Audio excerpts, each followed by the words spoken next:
ಎಲ್ಲರಿಗೂ ನಮಸ್ಕಾರ. Welcome back to my channel Asha Loka. ಬೆಳಗ್ಗೆನೇ ವ್ಲಾಗ್ಗೆ ವಾಯ್ಸ್ ಓವರ್ ಕೊಡ್ತಾ ಇದ್ದೀನಿ, ಅದಕ್ಕೆ ಪಕ್ಷಿಗಳ ಸೌಂಡ್ ತುಂಬ ಜಾಸ್ತಿ ಇದೆ. ಇದು ಗುರುವಾರದ ಬೆಳಗಿನ ವ್ಲಾಗ್ ಆಗಿರುತ್ತೆ. ನಾನು ಗುರುವಾರ ಬೆಳಗ್ಗೆದೇ ವ್ಲಾಗ್ನ ಸ್ಟಾರ್ಟ್ ಮಾಡಿದೆ.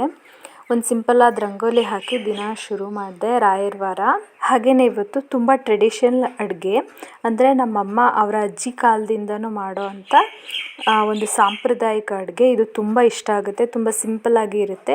ಕ್ವಿಕ್ಕಾಗಿ 20 ಮಿನಿಟ್ಸಲ್ಲಿ ಸ್ನ್ಯಾಕ್ಸ್ಗೆ ಅಥವಾ ಮಾರ್ನಿಂಗ್ ಬ್ರೇಕ್ಫಾಸ್ಟ್ಗೆ ಮಾಡ್ಕೊಳ್ಳೋ ಅಂಥ ಅಡುಗೆ. ಆ ರೆಸಿಪಿನ ಇವತ್ತು ನಾನು ಈ ವ್ಲಾಗಲ್ಲಿ ಶೇರ್ ಮಾಡಬೇಕು ಅಂತ ಇದ್ದೀನಿ. ನಾನು ಪೂರ್ತಿಯಾಗಿ ಶೇರ್ ಮಾಡ್ತೀನಿ.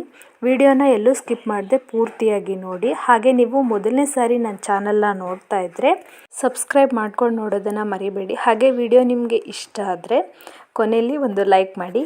ಇವತ್ತು ಬೆಳಗ್ಗೆ ಏನಾಗಿದೆ ಅಂತ ನಾನು ಫಸ್ಟ್ ಒಂದು ಸ್ಟೋರಿ ಹೇಳ್ತೀನಿ. ನನಗೆ ಡೆಲಿವರಿ ಆಗಿ 4 ಮಂತ್ ಆಗಿದೆ. ಅಂದರೆ ಇವಾಗ ನನ್ನ ಬೇಬಿಗೆ 4 ಮಂತ್. ಮಾಮ್ಸ್ ಬ್ರೈನ್ ಅಂತ ಹೇಳ್ತಾರೆ ಇಂಥ ಟೈಮಲ್ಲಿ. ಅಂದರೆ ನ್ಯೂ ಮಾಮ್ಸ್ಗೆ ಇವಾಗ ಎಲ್ಲ ಥಿಂಗ್ಸ್ ಕೂಡ ಮರ್ತೋಗುತ್ತೆ. ಇವತ್ತು ನನಗೂ ಕೂಡ ಅದೇ ಥರ ಆಗಿದೆ. ನಾನಿವತ್ತು ರಂಗೋಲಿ ಹಾಕಿ ಸ್ನಾನ ಮತ್ತು ಪೂಜೆ ಎಲ್ಲ ಮುಗಿಸಿ ಒಂದು ಕಾಫಿ ಮತ್ತು ಬ್ರೇಕ್ಫಾಸ್ಟ್ ಮಾಡ್ಕೊಳ್ಳೋಣ ಅಂತ ಅಡುಗೆ ಮನೆಗೆ ಹೋದೆ. ನೋಡಿ, ಕಾಫಿ ಎಲ್ಲ ಮಾಡಿಕೊಂಡೆ. ಬ್ರೇಕ್ಫಾಸ್ಟ್ಗೆ ಅಂತ ಶಾವಿಗೆ ಎಲ್ಲ ಇಟ್ಟು ತರಕಾರಿ ಎಲ್ಲ ಕಟ್ ಮಾಡ್ಕೊಳ್ಳೋವರೆಗೂ ವಿಡಿಯೋ ಮಾಡಿಕೊಂಡೆ. ಆದರೆ ಶಾವಿಗೆ ಉಪ್ಪಿಟ್ಟು ಮಾಡ್ಕೊಳ್ಳೋವಾಗ ಉಪ್ಪು ಹಾಕೋದನ್ನು ಮರ್ತಿದ್ದೀನಿ, ಮತ್ತು ಅದನ್ನ ವಿಡಿಯೋ ಕವರ್ ಮಾಡ್ಕೊಳ್ಳೋದು ಕೂಡ ಮರ್ತೋಗ್ಬಿಟ್ಟಿದ್ದೀನಿ. ಎಲ್ಲ ಥಿಂಗ್ಸ್ ಮರ್ತೋಗ್ತಿತ್ತು. ಬಟ್ ಇವಾಗ ಏನು ಮಾಡಬೇಕು ಅಂತ ಕೂಡ ಗೊತ್ತಾಗಲ್ಲ. ಸುಮ್ಮನೆ ಎಲ್ಲ ಕಡೆ ಓಡಾಡೋದು, ಮೊಬೈಲ್ ಮತ್ತು TV ನೋಡೋದೇ ಆಗೋಗ್ಬಿಟ್ಟಿದೆ. ಇದೆಲ್ಲ ಮುಗಿದ ಮೇಲೆ ನಾನು ಈವ್ನಿಂಗು ನುಚ್ಚಿನ ಇಡ್ಲಿ ಅಥವಾ ನುಚ್ಚಿನ ಉಂಡೆ ಮಾಡೋದಕ್ಕೆ ನಾನು ಮಧ್ಯಾಹ್ನನೇ ಇದಕ್ಕೆ 2 ಟೇಬಲ್ ಸ್ಪೂನಷ್ಟು ಕಡಲೆಬೇಳೆ ಹಾಗೂ 1.5 ಅಥವಾ 2 ಸ್ಪೂನ್ ಅಷ್ಟೇ ಹೆಸರು ಬೇಳೆನ ಇಲ್ಲಿ ಸಪ್ರೇಟಾಗಿ ನೆನೆಸಿಟ್ಕೋತಿದ್ದೀನಿ. ಕಡಲೆಬೇಳೆ ಸ್ವಲ್ಪ ಜಾಸ್ತಿ ನೆನಿಬೇಕು, ಆದರೆ ಹೆಸರು ಬೇಳೆ ಸ್ವಲ್ಪ ನೆಂದರೆ ಕೂಡ ಸಾಕಾಗುತ್ತೆ. ನೆನೆಸಿ ಇಟ್ಕೊಂಡಾದಮೇಲೆ ನಾನು ಅಕ್ಕಿ ನುಚ್ಚಿನ ಇರಲಿಲ್ಲ ಮನೆಯಲ್ಲಿ, ಅದನ್ನು ಮರ್ತೇ ಬಿಟ್ಟಿದ್ದೆ. ಹಾಗೆ ಇನ್ಸ್ಟಂಟಾಗಿ ಮಾಡ್ಕೋಬೇಕಾಗಿತ್ತಲ್ವ, ನೈಟ್ ಬೇರೆ ಆಗಿಬಿಟ್ಟಿತ್ತು. ಅದಕ್ಕೇ ನಾನು ಮಿಕ್ಸಿಯಲ್ಲೇ ಅಕ್ಕಿನ ಸ್ವಲ್ಪ ಒರೆಸ್ಕೊಂಡು ಪುಡಿ ಮಾಡಿಕೊಂಡು ಈ ಥರ ಜರಡಿಯಿಂದ ಪುಡಿ ಮಾಡ್ಕೊತಿದ್ದೀನಿ. ಇದಕ್ಕೆ ಹೂ ನುಚ್ಚು ಅಂತ ಹೇಳ್ತಾರೆ. ಅಂದರೆ ಅಕ್ಕಿ ಪೌಡ್ರಿಗಿಂತ ಸ್ವಲ್ಪ ತರಿಯಾಗಿರೋ ನುಚ್ಚು. ಮತ್ತು ಇದಕ್ಕೆ ನಾವು ಅಕ್ಕಿ ಪೌಡ್ರು ಕೂಡ ಸ್ವಲ್ಪ ಮಿಕ್ಸ್ ಮಾಡ್ಕೋಬೇಕು, ಯಾಕಂದರೆ ಇಡ್ಲಿ ಬೈಂಡಿಂಗ್ ಬರಬೇಕಲ್ವಾ. ಅದಕ್ಕೆ 3/4 ಭಾಗ ಅಕ್ಕಿ ಹೂ ನುಚ್ಚು ಹಾಕಿದ್ರೆ 1/4 ಭಾಗದಷ್ಟು ನಾವು ಅಕ್ಕಿ ಹಿಟ್ಟನ್ನು ಕೂಡ ಹಾಕಿ ಮಿಕ್ಸ್ ಮಾಡ್ಕೋಬೇಕಾಗುತ್ತೆ. ನಾವು ಈ ಮಿಕ್ಸಿಲಿ ಪುಡಿ ಮಾಡಿದ್ರೆ ದೊಡ್ಡ ನುಚ್ಚನ್ನೆಲ್ಲ ಜರಡಿ ಮಾಡಿಕೊಂಡು ನುಚ್ಚು ಮತ್ತು ಹಿಟ್ಟನ್ನು ಹಾಗೆ ಬಿಟ್ಟು ಒಂದು ಮಿಕ್ಸಿಂಗ್ ಬೌಲ್ಗೆ ನಾನಿಲ್ಲಿ 1 ಗ್ಲಾಸಷ್ಟು ನುಚ್ಚು ಮತ್ತು ಹಿಟ್ಟನ್ನು ತೊಗೊಂಡು ಸ್ವಲ್ಪ ನೀರು ಹಾಕಿ ಈ ಥರ ನೆನೆಯೋಕ್ಕೆ ಇಟ್ಟಿದ್ದೀನಿ. ಒಂದು 10 ನಿಮಿಷ ನೆಂದರೆ ಅದು ಸಾಕಾಗುತ್ತೆ. ನುಚ್ಚಿನ ಇಡ್ಲಿಗೆ ನಾವು ಸ್ವಲ್ಪ ಸಂಬಾರ ಹಾಕ್ಕೋಬೇಕಾಗತ್ತೆ. ಸಂಬಾರ ಅಂದರೆ ಇದೆ ವೆಜಿಟೇಬಲ್ಸ್ ಎಲ್ಲ ಹಾಕ್ಕೋಬೇಕಾಗತ್ತೆ. ಈಗ ಅದಕ್ಕೆ ನಾನು 4ರಿಂದ 5 ಸ್ಮಾಲ್ ಸೈಜ್ ಮೆಣಸಿನ್ಕಾಯಿನ ಸಣ್ಣದಾಗಿ ಹೆಚ್ಚಿಟ್ಕೊಂಡಿದ್ದೀನಿ. ಹಾಗೆ ಒಂದು ಹಿಡಿಯಷ್ಟು ಕೊತ್ತಂಬರಿ ಸೊಪ್ಪು ಹಾಗೂ ಕರಿಬೇವಿನ ಸೊಪ್ಪನ್ನ ಚಿಕ್ಕದಾಗಿ ಹೆಚ್ಚಿಟ್ಕೊಂಡು 3 ಮೀಡಿಯಮ್ ಸೈಜ್ ಈರುಳ್ಳಿನ ಹೆಚ್ಕೊಂಡು ಇಲ್ಲಿ ಫೈನಲಾಗಿ ಅದನ್ನು ಚಾಪ್ ಮಾಡ್ಕೊಳ್ತಾ ಇದ್ದೀನಿ ಚಾಪರಲ್ಲಿ. ಹಾಗೆ ಒಂದು 3-4 ಇಂಚಷ್ಟು ದಪ್ಪ ಕ್ಯಾರೆಟ್ನ ಇಲ್ಲಿ ತುರಿದಿಟ್ಕೊಳ್ತಾ ಇದ್ದೀನಿ. ಹಾಗೆ ಇದರಲ್ಲಿ ಸ್ಪೆಷಲ್ ಅಂದರೆ ಕುಂಬಳಕಾಯಿ. ನಾನಿಲ್ಲಿ ಒಂದು 1/4 ಭಾಗ, ಒಂದು ಚಿಕ್ಕ ಕುಂಬಳಕಾಯಲ್ಲಿ 1/4 ಭಾಗ ಕುಂಬಳಕಾಯಿನ ಸಿಪ್ಪೆ ತೆಗೆದು ತುರ್ಕೊಳ್ತಾ ಇದ್ದೀನಿ. ನಮ್ಮ ಕಡೆ ನುಚ್ಚು ಇಡ್ಲಿ ಅಂತ ಹೇಳಿದ್ರೆ ನಾವು ಕುಂಬಳಕಾಯಿ ತುರಿನ ಹಾಕ್ತೀವಿ. ನೀವು ಬೇಕಂದರೆ ಇದನ್ನು ಸ್ಕಿಪ್ ಮಾಡ್ಕೋಬೋದು. ಮತ್ತು ಕ್ಯಾರೆಟ್ ತುರಿ ಎಲ್ಲನೂ ಹಾಕೋದ್ರಿಂದ ಇದು ಸ್ವಲ್ಪ ಸ್ವೀಟ್ ಅಂತ ಕೂಡ ಅನಿಸುತ್ತೆ. ಅದಕ್ಕೆ ಮೆಣಸಿನ್ಕಾಯಿನ ನೀವು ಖಾರಕ್ಕೆ ತಕ್ಕಂತೆ ನೋಡ್ಕೊಂಡು ಹಾಕ್ಕೊಳ್ಳಿ. ನನಗೆ 3-4 ಮೆಣಸಿನ್ಕಾಯಿ ಚಿಕ್ಕದು ಸಾಕಾಗುತ್ತೆ. ನೀವು ಬೇಕಂದರೆ ಹೆಚ್ಚಿಗೆ ಕೂಡ ಹಾಕ್ಕೋಬಹುದು. ಹಾಗೆ ಇದಕ್ಕೆ ಕುಂಬಳಕಾಯಿ ಕೂಡ ನೀವು ಹೆಚ್ಚಾಗಿ ಹಾಕ್ಕೋಬೇಕು ಅಂತ ಏನಿಲ್ಲ. ಕುಂಬಳಕಾಯಿ ಜಾಸ್ತಿ ಇದ್ದರೆ ತುಂಬ ಚೆನ್ನಾಗಿ ಬೈಂಡಿಂಗ್ ಆಗುತ್ತೆ, ಟೇಸ್ಟ್ ಕೂಡ ಚೆನ್ನಾಗಿ ಬರುತ್ತೆ ಅಂತ ನಾನು ಕುಂಬಳಕಾಯಿನಲ್ಲಿ ಹೆಚ್ಚಿಗೆ ಹಾಕ್ಕೊಳ್ತಿದ್ದೀನಿ. ನೀವು ಬೇಕಂದರೆ ಕುಂಬಳಕಾಯಿನೂ ಕೂಡ ನಾರ್ಮಲ್ ವೆಜಿಟೇಬಲ್ಸ್ ಪ್ರಪೋರ್ಷನಲ್ಲೇ ಹಾಕ್ಕೋಬೋದು. ನಾನಿಲ್ಲಿ ಕುಂಬಳಕಾಯಿನ 1 ಅಳತೆ ತೊಗೊಂಡ್ರೆ ಎಲ್ಲ ಮಸಾಲೆನೂ ಸೇರಿ 2 ಅಳತೆ ತೊಗೊಂಡಿದ್ದೀನಿ. ನೀವು ಬೇಕಂದರೆ ಇದನ್ನು ಕೂಡ 1 ಅಳತೆಯಲ್ಲಿ ತೊಗೊಂಡು ಮಿಕ್ಕಿದ್ದನ್ನೆಲ್ಲ 4 ಅಳತೆ ಅಥವಾ 5 ಅಳತೆಯಲ್ಲಿ ತೊಗೊಳ್ಬೋದು. ಇಲ್ಲಿ ಕಾಯಿ ತುರಿ ಕೂಡ ನಾನು ತುರ್ಕೊಳ್ತಾ ಇದ್ದೀನಿ. ಇದಕ್ಕೆ ಕೊಬ್ಬರಿ ತುರಿ ಅಷ್ಟೊಂದು ಚೆನ್ನಾಗಿ ಟೇಸ್ಟ್ ಬರಲ್ಲ. ಫ್ರೆಶ್ ಆಗಿರೋ ಕಾಯಿ ತುರಿನ ಹಾಕ್ಕೊಂಡ್ರೆ ತುಂಬ ಚೆನ್ನಾಗಿರುತ್ತೆ. ಇದೆಲ್ಲವನ್ನು ಹಾಕಿದ್ರೆ ನುಚ್ಚಿಡ್ಲಿ ತುಂಬ ಟೇಸ್ಟಿಯಾಗಿ ಬರುತ್ತೆ. ನಾವಿದರಲ್ಲಿ ಯಾವುದಾದ್ರೂ ಐಟಮ್ ಇಲ್ಲ ಅಂದರೆ ಇದನ್ನು ಮಿಸ್ ಮಾಡಿ ಕೂಡ ನಾವು ಹಾಗೆ ನುಚ್ಚಿಡ್ಲಿ ಮಾಡ್ಕೋಬೋದು. ನಾನಿಲ್ಲಿ ಮಿಕ್ಸಿಂಗ್ ಬೌಲ್ಗೆ ಮೊದಲೇ ನುಚ್ಚು ಮತ್ತು ಹಿಟ್ಟನ್ನು ಕಲಸಿಟ್ಟಿದ್ನಲ್ವ, ಅಲ್ಲಿಗೆ ರುಚಿಗೆ ತಕ್ಕಷ್ಟು ಉಪ್ಪು ಹಾಕ್ಕೊಂಡು ಹೆಚ್ಚಿಟ್ಕೊಂಡಿರೋ ಈರುಳ್ಳಿನ ಹಾಕ್ಕೊಳ್ತಾ ಇದ್ದೀನಿ.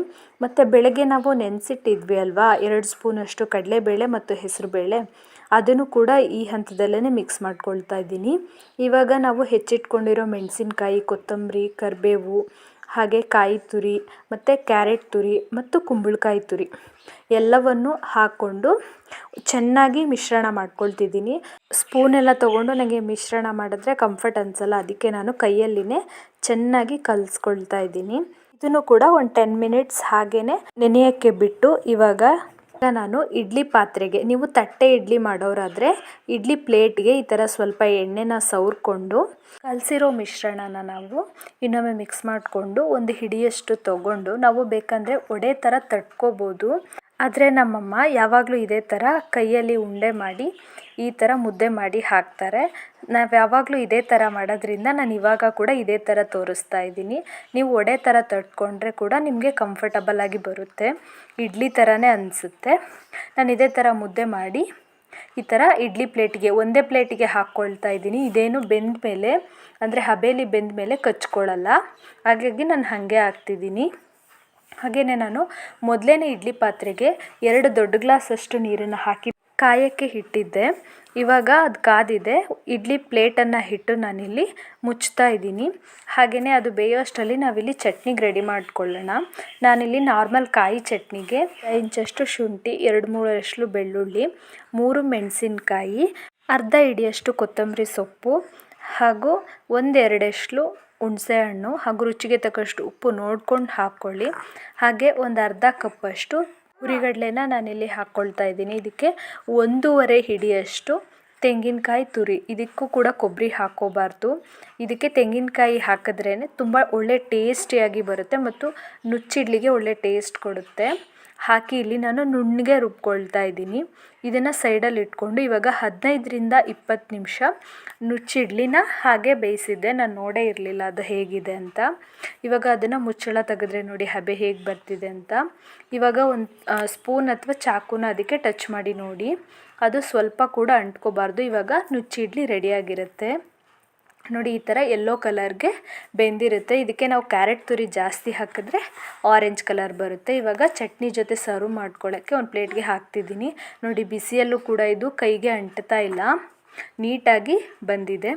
ಇವಾಗ ಇದನ್ನು ಒಂದು ಪ್ಲೇಟ್ಗೆ ನಾನು ಸರ್ವ್ ಮಾಡ್ತಾ ಇದ್ದೀನಿ. ಇದನ್ನು ನಾವು 1 ಇಯರ್ ಪ್ಲಸ್ ಮಕ್ಳಿಗೂ ಕೂಡ ಕೊಡಬಹುದು.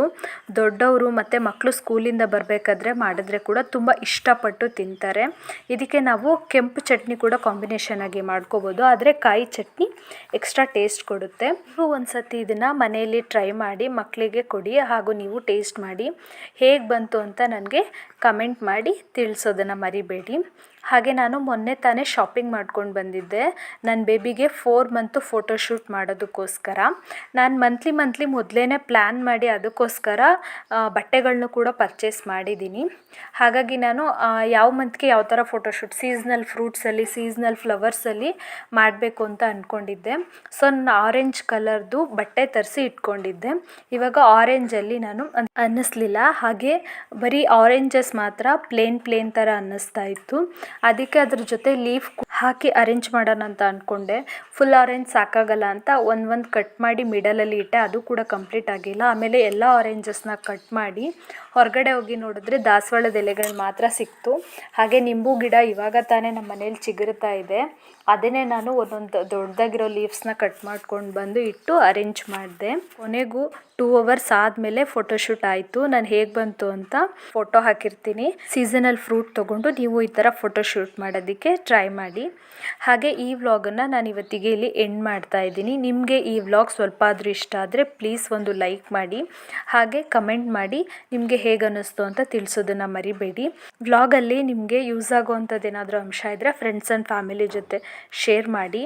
ಹಾಗೆ ನನ್ನ ಈ ಹೊಸ ಪ್ರಯತ್ನಕ್ಕೆ ಸಪೋರ್ಟ್ ಮಾಡೋದನ್ನು ಮರಿಬೇಡಿ. ಧನ್ಯವಾದಗಳು.